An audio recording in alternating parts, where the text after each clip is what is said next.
പുതിയ കമ്മ്യൂട്ടേറ്റർ ഇതിൻ്റെ ഷാഫ്റ്റിൽ പ്രസ് ചെയ്ത് വെച്ച് ബാലൻസ് ചെയ്യാനായിട്ട് ഇതുപോലെ ഒരു ജാറ് മട്ടമുള്ള സ്ഥലത്ത് വയ്ക്കും. മട്ടപ്പെടുത്തി കറക്റ്റ് മട്ടം നോക്കി വയ്ക്കും. ഈ വൈൻഡ് ചെയ്ത് ആർമേച്ചർ ഒന്ന് സെറ്റ് ചെയ്ത് ഓടിച്ച് നോക്കാം. ഒരു മിക്സിയുടെ ആർമേച്ചർ വൈൻഡിങ്ങിനെ കുറിച്ചാണ് ഇന്നത്തെ വീഡിയോ. അതിൽ പ്രധാനമായിട്ടും ശ്രദ്ധിക്കേണ്ട ഒരു കാര്യം എന്ന് പറയുന്നത് ഷാഫ്റ്റ് തേയ്മാനം ഉണ്ടോ എന്നുള്ളത് നോക്കണം. ടോപ്പിലും ബോട്ടത്തിലും ഷാഫ്റ്റ് തേയ്മാനം ഉണ്ടോ എന്നുള്ളത് നോക്കണം. ഷാഫ്റ്റ് തേയ്മാനം ഉണ്ടെങ്കിൽ വൈൻഡ് ചെയ്യാനായിട്ട് റിസ്ക് എടുക്കാതിരിക്കാനാണ് നല്ലത്. പിന്നെ അടുത്ത സൈസിൽ കിട്ടുന്ന ബുഷിന് കണക്കായിട്ട് ഷാഫ്റ്റിനെ പോളിഷ് ചെയ്തിട്ട് വേണമെങ്കിൽ റെഡിയാക്കി എടുക്കാം. പിന്നെ അതുപോലെ അടുത്ത ഈ കമ്മ്യൂട്ടേറ്റർ ഇതിന് കണക്കായിട്ടുള്ളത് കറക്റ്റായിട്ടുള്ളത് വാങ്ങാൻ കിട്ടുമെന്നുള്ളത് നോക്കണം. ഇപ്പോൾ ഒരുവിധം അളവിലൊക്കെ വ്യത്യാസം വരുന്നത് വേണമെങ്കിൽ നമുക്ക് ലെയ്ത്തിൽ കൊടുത്ത് കട്ട് ചെയ്ത് പോളിഷ് ചെയ്തിടാം. അതുകൊണ്ട് ആ ഒരു പ്രശ്നം വരുന്നില്ല. പിന്നെ വൈൻഡ് ചെയ്യുന്നതിന് മുമ്പ് ഇതിൻ്റെ ഫാൻ ഇളക്കി മാറ്റണം. അതുപോലെ കമ്മ്യൂട്ടേറ്റർ ഇളക്കി മാറ്റണം. ഫാന് പ്രശ്നമില്ല, നമുക്ക് മുകളിലോട്ടും താഴോട്ട് അഡ്ജസ്റ്റ് ചെയ്യാൻ പറ്റുന്നത് കൊണ്ട് വേണ്ടി ഒന്ന് അങ്ങോട്ടും ഇങ്ങോട്ടും ഹൈറ്റ് അഡ്ജസ്റ്റ് ചെയ്യാം. അതുകൊണ്ട് പ്രശ്നമില്ല. കമ്മ്യൂട്ടേറ്റർ ഇളക്കുന്നതിന് മുമ്പ് ഇവിടെ നിന്ന് ഈ എൻഡിൽ നിന്ന് ഇതുവരെ എത്ര ലെങ്ത് ഉണ്ടെന്നുള്ളത് കറക്റ്റായിട്ട് അളന്ന് മാർക്ക് ചെയ്ത് വെച്ചിട്ട് തന്നെ ഇളക്കാൻ പാടുള്ളൂ. തിരിച്ച് സെറ്റ് ചെയ്യുമ്പോൾ അളവിൽ വ്യത്യാസം വന്നു കഴിഞ്ഞാൽ പിന്നെ വർക്കെല്ലാം കഴിഞ്ഞതിന് ശേഷം ഇതിലെന്തെങ്കിലും ഒരു അഡ്ജസ്റ്റ്മെൻറ്റ് ചെയ്യാൻ വേണ്ടി വന്നു കഴിഞ്ഞാൽ പാടാണ്. നമുക്ക് മുകളിലേക്ക് കുറച്ച് ഉയർത്തേണ്ടി വന്നു കഴിഞ്ഞാൽ ഇവിടെ പുള്ളറിട്ട് പിടിക്കാൻ പറ്റില്ല. ഇവിടെ കമ്പി വരുന്നത് കൊണ്ട് പുള്ളറിട്ട് പിടിക്കാനൊന്നും പറ്റില്ല. അത് പിന്നീട് അതിൽ എന്തെങ്കിലും ചെയ്യുന്നത് ബുദ്ധിമുട്ടാണ്. അപ്പോൾ അത് ആദ്യമേ ഈ ഹൈറ്റ് കറക്റ്റായിട്ട് അളന്ന് എഴുതി വെച്ചിട്ട് ഇളക്കിയെടുക്കണം. അപ്പോൾ തിരിച്ച് കമ്പ്യൂട്ടറായിട്ട് സെറ്റ് ചെയ്യുന്ന സമയത്ത് അത് അളവ് നോക്കി സെറ്റ് ചെയ്താൽ മതിയാവും. പിന്നെ ഇതിൽ വരുന്നത് 2 ടൈപ്പ് വരുന്നുണ്ട്. അപ്പോൾ അത് റൊട്ടേഷൻ ആർമേച്ചറിൽ വരുന്ന വൈൻഡിങ്ങിൻ്റേതനുസരിച്ചാണ് റൊട്ടേഷൻ വരുന്നത്. അപ്പോൾ നമുക്ക് വെളിയിലിട്ട് തിരിക്കാൻ പറ്റുന്നത് ഫീൽഡിൽ നിന്ന് വരുന്ന കാർബൺ ഹോൾഡറിലേക്ക് വരുന്ന വയറിനെ അങ്ങോട്ടും ഇങ്ങോട്ടും തിരിച്ചു കഴിഞ്ഞാൽ നമുക്ക് ഡയറക്ഷൻ ചേഞ്ച് ചെയ്യാം. ചുറ്റി വന്നിരിക്കുന്നത് ഈ ഓർഡർ അനുസരിച്ചാണ്. ഇവിടെ നിന്ന് ഈ സൈഡിൽ നിന്ന് ഇങ്ങോട്ടാണ് ചുറ്റി വന്നിരിക്കുന്നത്. അതുപോലെ ഇവിടെ നിന്ന് അങ്ങോട്ട് വേണമെങ്കിൽ ചുറ്റാം. അപ്പോൾ ഈ അവിടെ നിന്ന് ഇങ്ങോട്ട് ചുറ്റി വന്നപ്പോൾ തുടങ്ങിയത് ഈ സ്ലോട്ടിലായിട്ടാണ് ചുറ്റി തുടങ്ങിയത്.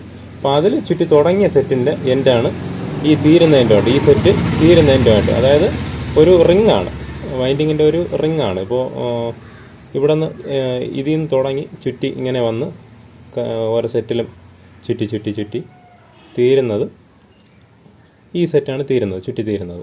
അപ്പോൾ അതിൽ ചില മോഡലിൽ പകുതി വീതം ചുറ്റാറുണ്ട്. ഒരു സൈഡിൽ നിന്ന് ഇങ്ങനെ ഒരു സൈഡിലേക്ക് പകുതിയും മറു സൈഡിൽ നിന്ന് അതേപോലെ തന്നെ ഓപ്പോസിറ്റ്.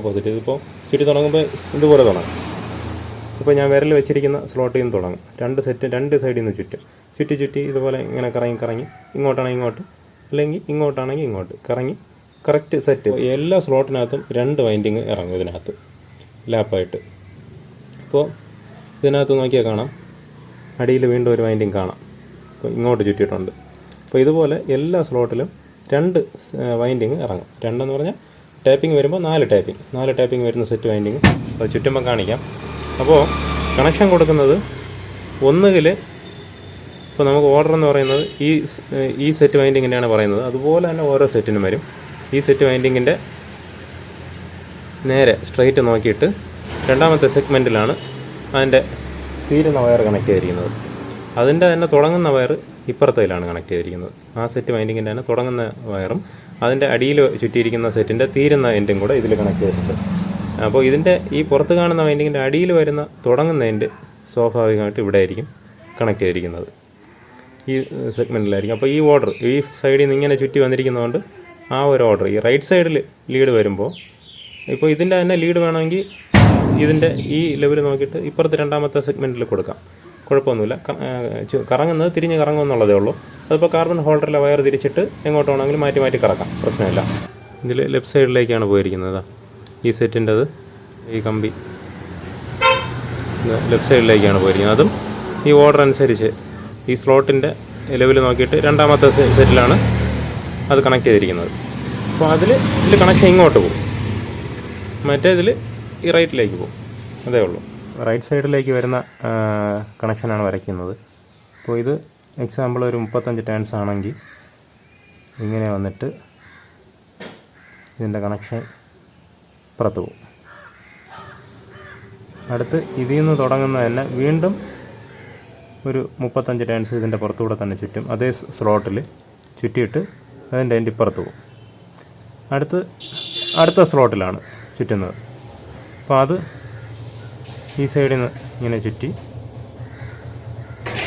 ഇപ്പുറത്തേക്ക് പോകും. അതിൽ തന്നെ വീണ്ടും ഒരു 35 ടേൺസ് ഇങ്ങനെ ചുറ്റി അതിൻ്റെ ഇപ്പുറത്തേക്ക് പോകും. അപ്പോൾ റൈറ്റിലേക്ക് ചുറ്റി പോവുകയാണെങ്കിൽ ഇപ്പോൾ ചുറ്റി വരുന്ന അവിടെ നിന്ന് ഇങ്ങോട്ട് വേണമെങ്കിലും വരാം, ഇവിടെ നിന്ന് അങ്ങോട്ട് വേണമെങ്കിലും പോകാം. അടുത്ത് വീണ്ടും ഇതിൽ നിന്ന് തന്നെ ലൂപ്പായി അടുത്ത സ്ലോട്ടിൽ ഒരു 35 ടേൺസ്, അടുത്ത് വീണ്ടും അതിൽ തന്നെ വീണ്ടും ഒരു 35 ടേൺസ്, അത് ഇപ്പുറത്ത് പോകും. അപ്പോൾ ഇതുപോലെ ഇതേ ഓർഡറിലാണ് പോകുന്നത്. കണക്ഷൻ കൊടുക്കുമ്പോൾ കാണിക്കാം. ഇതിൻ്റെ കൂളിംഗ് ഫാൻ ഇളക്കി എടുത്തിട്ടുണ്ട്. അപ്പോൾ ഇനി ഇതിൻ്റെ കമ്മ്യൂട്ടേറ്റർ അളവ് നോക്കിയിട്ട് ഇളക്കിയെടുക്കാം. ഈ ഷാഫ്റ്റിൻ്റെ എൻഡിൽ നിന്ന് 18 mm നീങ്ങിയാണ് വരുന്നത് ഈ കമ്മ്യൂട്ടേറ്റർ.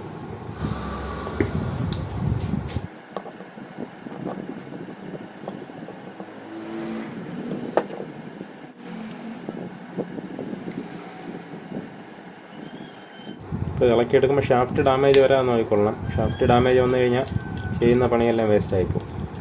ഇളക്കിയെടുത്തിട്ടുണ്ട്. ഇനി ഇതിൻ്റെ പഴയ കോപ്പർ പൊളിച്ച് മാറ്റണം. ഇതിൻ്റെ ഈ പഴയ ചീളി, ഇതിൻ്റെ ഇടയിൽ ഫൈബറിലുള്ള പീസ് ഊരിയെടുക്കാൻ പറ്റിക്കഴിഞ്ഞാൽ അടുത്ത് വീണ്ടും ഉപയോഗിക്കാം.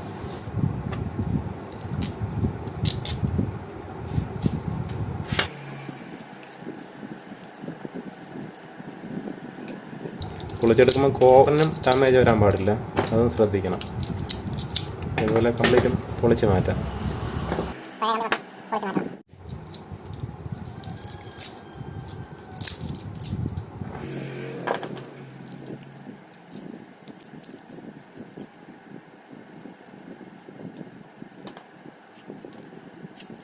ഈ ഇൻസുലേറ്റർ ഉരുവി പോയിട്ടുണ്ടെങ്കിൽ അത് മൈൻഡ് ചെയ്യുന്നത് ബുദ്ധിമുട്ടാണ്.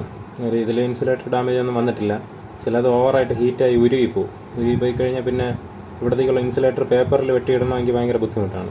ഇനി ഇതേ വീതിക്ക് ഇതിനകത്ത് ഈ സ്ലോട്ടിനകത്ത് നിൽക്കുന്ന രീതിയിൽ കുറച്ച് നീളത്തിന് പേപ്പർ വെട്ടിയെടുക്കണം. അതുപോലെ വയ്ക്കുമ്പോൾ ഇത്രയും നീളത്തിന് വയ്ക്കണം. ഇതിനകത്ത് ചുറ്റാൻ എളുപ്പത്തിന് വേണ്ടിയിട്ടാണ് ഇതുപോലെ നീളത്തിന് കട്ട് ചെയ്തെടുക്കുന്നത്. ഏകദേശം 100 ഗ്രാം കമ്പി ഉണ്ടാവും തോന്നുന്നു. ഇതിൽ പേപ്പറെല്ലാം കട്ട് ചെയ്ത് റെഡിയാക്കി വെച്ചിട്ടുണ്ട്. മൊത്തത്തിൽ 12 പീസ് പേപ്പർ വേണം അതിന്. 12 പീസ് പേപ്പറും കട്ട് ചെയ്ത് റെഡിയാക്കി വെച്ചിട്ടുണ്ട്. അപ്പോൾ ഇത് ബട്ടർഫ്ലൈ ആണെന്ന് തോന്നുന്നു. അപ്പോൾ ഇതിൽ വരുന്ന കോപ്പർ 31 SWG കോപ്പറാണ് ഇതിൽ ഉപയോഗിച്ചിരുന്നത്. അപ്പോൾ അതേ കോപ്പർ ഉപയോഗിച്ച് തന്നെയാണ് ചുറ്റുന്നത്. 35 ടേൺസാണ് ഒരു സെറ്റിൽ വന്ന ടേൺസ്. ഒരു 35 ടേൺസ് ചുറ്റിയിട്ട് അതിൽ നിന്ന് ഒരു ലീഡ് പുറത്തേക്ക് എടുത്തിട്ട് അടുത്ത് വീണ്ടും 35 ടേൺസ് ഇങ്ങനെയാണ് ചുറ്റുന്നത്. ഈ വീഡിയോയുടെ ബാക്കിയുള്ള ഭാഗം അടുത്ത വീഡിയോയിൽ ഉൾപ്പെടുത്താം. നിങ്ങൾക്ക് ഈ വീഡിയോ ഉപകാരപ്പെട്ടെങ്കിൽ ലൈക്ക് ചെയ്യുക. ഇതുപോലെ മോട്ടോർ വൈൻഡിങ്ങുമായി ബന്ധപ്പെട്ട പുതിയ വീഡിയോകൾക്കായിട്ട് ഈ ചാനൽ സബ്സ്ക്രൈബ് ചെയ്യുക.